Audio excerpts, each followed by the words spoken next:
boy Prosperous over here. We came to church today because it's the Sabbath. You know what I'm saying? Came to church to get that sauce. Yeah. What's good, yo? Welcome back to another episode on Katana Garage. Yo, so right now, currently in the process of giving this BMW a sorting out. It has seen somewhat of neglect, so I'm here bringing it back. So pretty much the original issue was the car was pretty much stuck in limp mode, where it was misfiring. All the cylinders were misfiring because these two cam position sensors failed. However, these two sensors work off of oil pressure. And so after doing some more investigation, I realized that this engine is suffering from a lot of leaks, which caused the low oil pressure. So let's go underneath, see what I got going on. So pretty much the rear main seal was damaged. So took the transmission out to address that. And so we'll get there momentarily. Anyway, after I took the transmission down, noticed more leaks, and that's them all around the oil pan. You can see the gasket has failed. And also the steering rack and pinion assembly. So you can see there the rack is leaking. Yeah.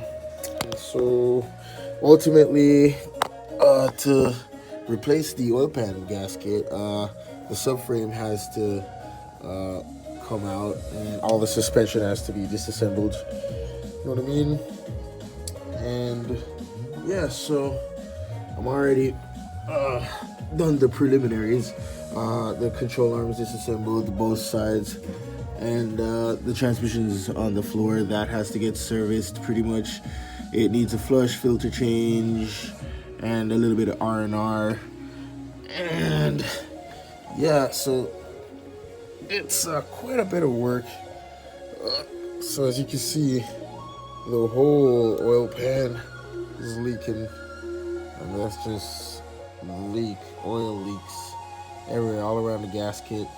That green stuff's from the rack and pinion. So in the process of replacing all that, and as we know, BMW, you have to take apart everything. So I had to remove the entire radiator assembly with the fan. I left the inlet pipe for the turbos so I could release tension off of the serpentine belt.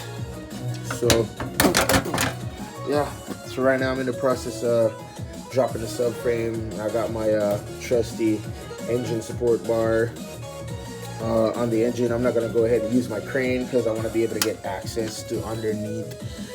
So yeah, so I'll just give you guys an update when next to Cam. Handling it over here, you know how we do. It's Katana Garage, yo. The two cam position sensors right here. These two cam sensors failed. So there's one located here for the exhaust side, and one located here for the intake side. So what happened? They both failed. So that was the initial customer complaint. So what I done here, after much investigation, I realized that why these two failed and threw the engine into limp mode is because the cam sensors work with oil pressure. Now, this car had various amount of leaks.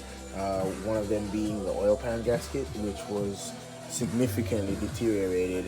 It's sealing capability is completely compromised as far as the integrity is concerned. You can see where it was leaking from compared to this side, where I mean it was experiencing a little bit of leak, but not as much. So you can see right here, you know, these areas, they're pretty dry. This here area is a pretty wet area, so right here as well. So you can pretty much tell where it was leaking from, but the main culprit was leaking from this side.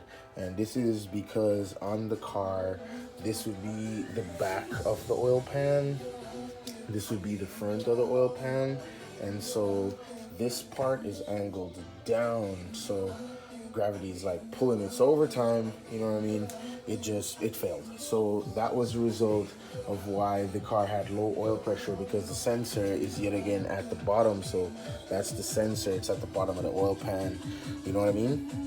Even though this leveler is all the way up in here, it's gonna read that it has enough oil. However, it's leaking, it's not sealing properly, so that caused the car to go in limp mode. So that was leaking, as well as a cracked fuel filter oil filter cartridge. This is cracked, this is cracked as well, so we're gonna go ahead and replace that. It's just bad. So yeah, car was pretty much neglected and not well maintained. So this is the result. So this is what underneath the car looks like. The rear main seal was leaking as well, so went ahead and just took the transmission out, replaced that. So to do this kind of job, you could do it yourself. This is not, I'd say, a skilled mechanic. This would be just, just a basic, knowledge. But yet again, if you don't have any base knowledge, I wouldn't take this task on by yourself. So what I did pretty much, first thing I did was disconnect the transmission, took that out because I am going to do the rear main seal. So that's why I took that out. Secondly, what you want to do is disconnect all of the suspension. All the suspension is disconnected.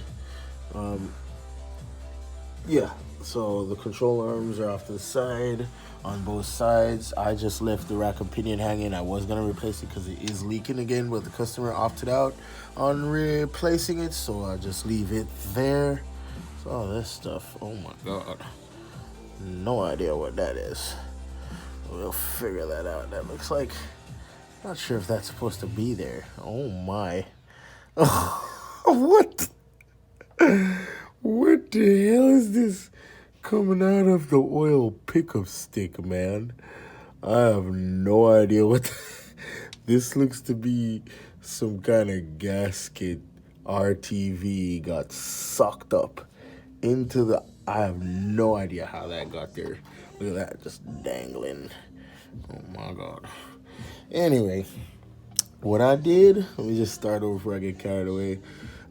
What I did was, first thing I did, took out the transmission, disconnected the drive shaft and all that stuff back there. Secondly, went ahead and supported the engine from the top with my engine support brace or bar, what do you have you. Disconnected the engine mounts, which are located right up in here. Disconnected those. Then I proceeded to remove the 6 bolts on the subframe and drop those. It sounds easy, but it's definitely not. And yeah, so right now I'm gonna go ahead and get this bottom end of this block cleaned up. I'm gonna clean away all this grease. You can see where it was leaking along the deck, well, the bottom deck of the block, significantly right here, these areas.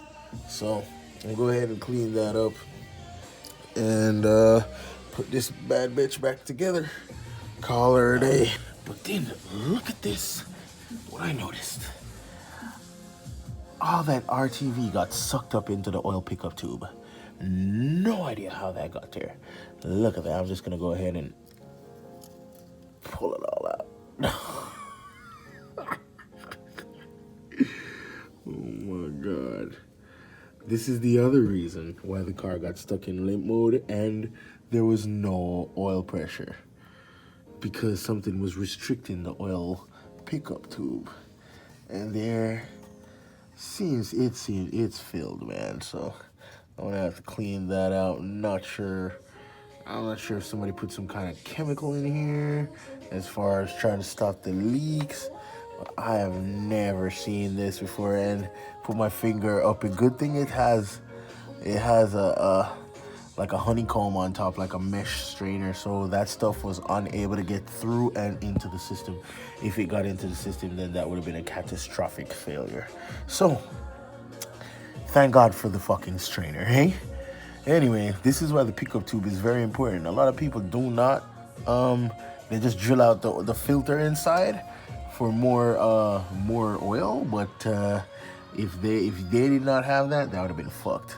Long story short, but yeah, I'm gonna have to clean it out because I can feel a lot of gasket RTV in there, and that's what this is. I have no idea how that got into. No idea. I have no idea, but yeah.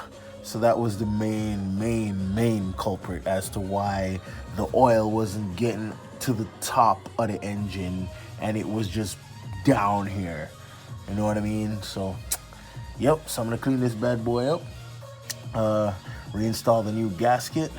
Then I'm gonna put a nice thin film of RTV to help aid in the sealing. Okay, so here we are with the oil pan all cleaned up and ready to go. Afterwards, I'm just gonna put a nice film RTV, nice thin film around here. Then I'd just cleaned up the bottom end as well. Well, it's very interesting to see all the gasket material that was clogged up into the oil pickup tube. Very interesting. However, I cleaned it all out, and you could see that honeycomb that I was talking about, that filter. It's like a strainer pretty much. There it is. Shine my light at it so you can see it up in there. That entire thing was clogged. Anyway, got that unclogged and cleaned out and ready to go. There's a little bit of debris in there, but I did my best. Proper oil flush should be able to get rid of the rest. Went ahead and cleaned up the bottom end. I'm gonna spray some brake clean, some part cleaner on it. I already scoured it off with my my Scotch-Brite and my kind of like a whatever. Yeah, scratched that off and got all that clean. So oil pump's intact. All the other components are intact, thank God. We didn't have like any type of timing chain issues. Can't see any debris upon the timing case. I don't see any debris at all, so that's a good sign. Debris as far as the gasket material getting up in here and messing with the chain on the sprocket on the crank. So there's the crank sprocket up in there. So that's gonna be the crank sprocket. I don't know if you can see that, it's a bit dark, but yeah. That's the timing case assembly. You don't want any damages as far as debris and stuff in here, because that would be really bad. So I'm glad I got to that. So everything else is pretty much clean, ready to be reassembled. I'm gonna put in a nice film RTV. Nothing like that junk that they got going on here. I don't know who the hell did that, man. Nothing more than they just lathered it with RTV, and when they sealed it up, after a while, the sealing just between the two surfaces meeting, it just like squeezed it out like toothpaste onto the inner rim or inner edge of the oil pan. That caused it over time to get dry and brittle, and it just fell off into the oil pan. That's what I'm thinking. You know what I mean? But whoever did the installation originally of the oil pan, they did not know what they're doing, because you don't need that much RTV. You just need a little bit, because the gasket itself is going to develop into a rubber film over time. It's not plastic, it's developed into a rubber with heat. Anyway, that's the shindig on the shindig. Yo! Yeah, also, never reuse these old bolts. Always replace them with new OE bolts.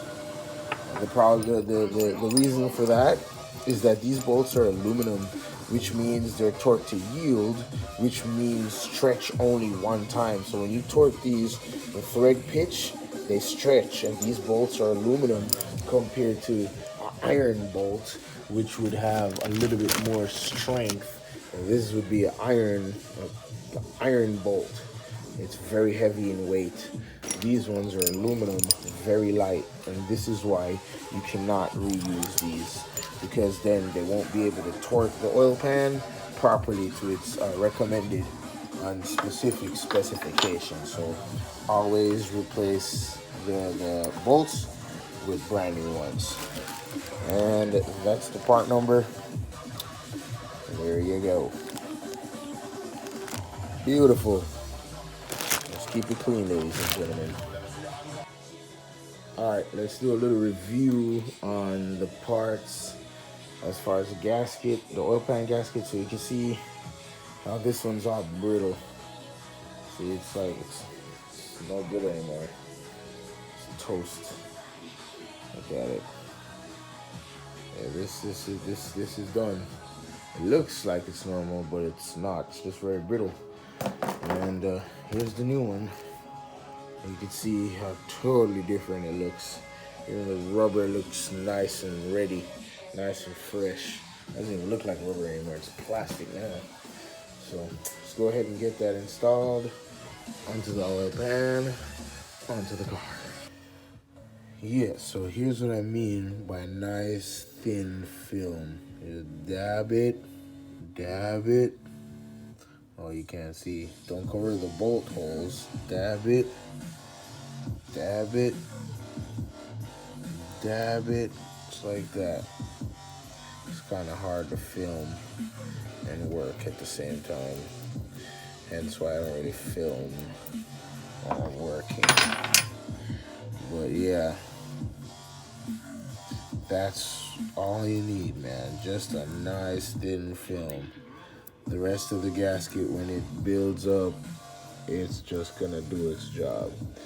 And nothing crazy. So I think whoever did the install just straight up lathered it with gasket material. And it just, when it closed up the system, it just spewed over inside the oil pan. All you need is that much, man. And I'm using that race stuff, using that black RTV. That's what I like to use. So yeah, let me get it done because this stuff dries fast. All right, and there it is. Got the black RTV down.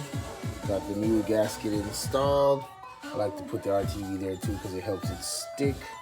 And we got to put some RTV on the back side of the bottom end, and then stick it up together and bolt it down and let her sit. Yep. All right, there it is. That's what I mean by light film. You just want nothing too crazy. You don't want to lather it. And I did it on the outer. You can see you want nothing that there's a big notch right here.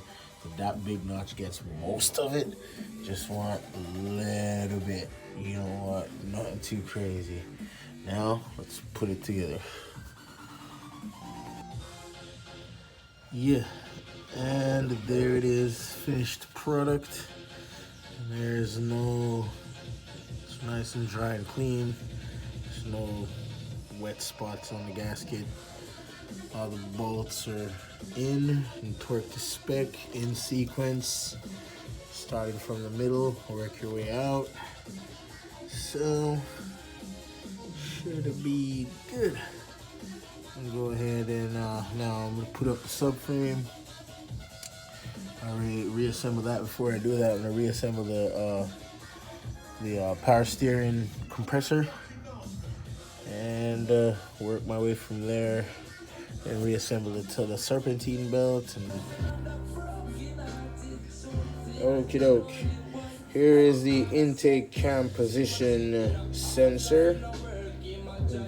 Yeah, so I mean, it doesn't look to be bad, but can't hurt to replace it. Not sure. I mean, it failed. Well, it was sending some code, so I'm not sure what's going on here, but yeah, we're replacing both of them. So this one, that's the old one, it's junk. Then here's the new two. So what I'm gonna do is just grab it, just install the gasket or O-ring, whatever you. Make sure you lubricate it with a little bit of oil first, and then stuff it up in there. Torque both the spec shit right here, boy. You never know some loaded with Sizzler up on my playlist, them man. Anyway, check it. We got a brand new man oil filter right here. Just replaced all the gaskets. Gasket on that little, I don't know what that is. And then this gasket right here replaced. And I'm just gonna reinstall it.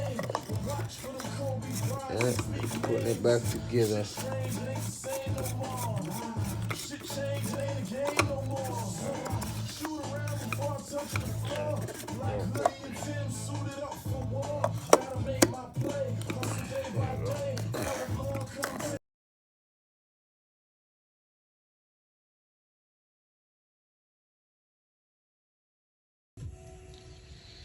And about to fill up that tranny. Some good old liquid moly. So this right here is the good stuff. Some people use ZF, which is also the good stuff. That's factory recommended. This on a more performance scale. Not too much, but not too bad. You know what I mean? Liquid moly is, I love to use liquid moly mostly. It's very thick, gooey, but this one's a fully synthetic, so it's still got the thick viscosity, but in a synthetic form. So yeah, I'm gonna punch up all these 7 quarts. 2, 5, 7. Yeah. And now it's time to put in that engine oil. That beautiful baby. See what she do. Yeah, you know how we do. Nice and clean.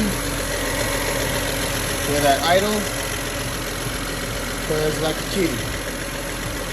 Alrighty. So after I put the car together and everything, everything checked out fine. It started idling fine. Then it just went into another rough idle kind of mode. Threw a code, pulled the code, and the code was for the Vanos solenoid. This is what the code looks like. Yeah, P13B4. So that was that's where it's located on the engine block. Pretty much works along with the cam position sensors, and this is pretty much an actuator for the cams. So I'm not sure why this one went bad. It doesn't seem to have any, like, it's not clogged, you know, I can like see in there, but I'm gonna change this one now to that one, and that's that. We'll see.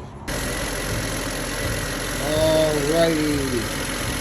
So with the Vanos solenoids being replaced, it sounds to be idling pretty nice and clean now. It's a nice and steady idler.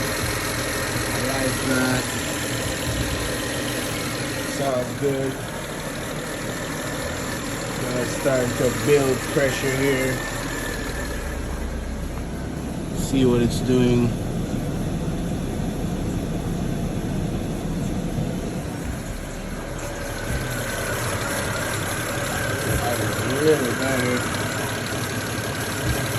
This would do well with a spark plug change too. That would be nice. Freshen up the sparks. You know what I mean? But let's be good. I don't have any leaks under here. Oil pan gasket. Nice and clean. Under there, no leaks. Rear main seal. Nice and clean and dry. Transmission oil. Nice and clean and dry around the oil pan. No sign of leaks. That's pretty good. Bring it up to normal operating temperature. And see what it do. Yeah, it's silent, pretty nice. So I like it. Fucking mint.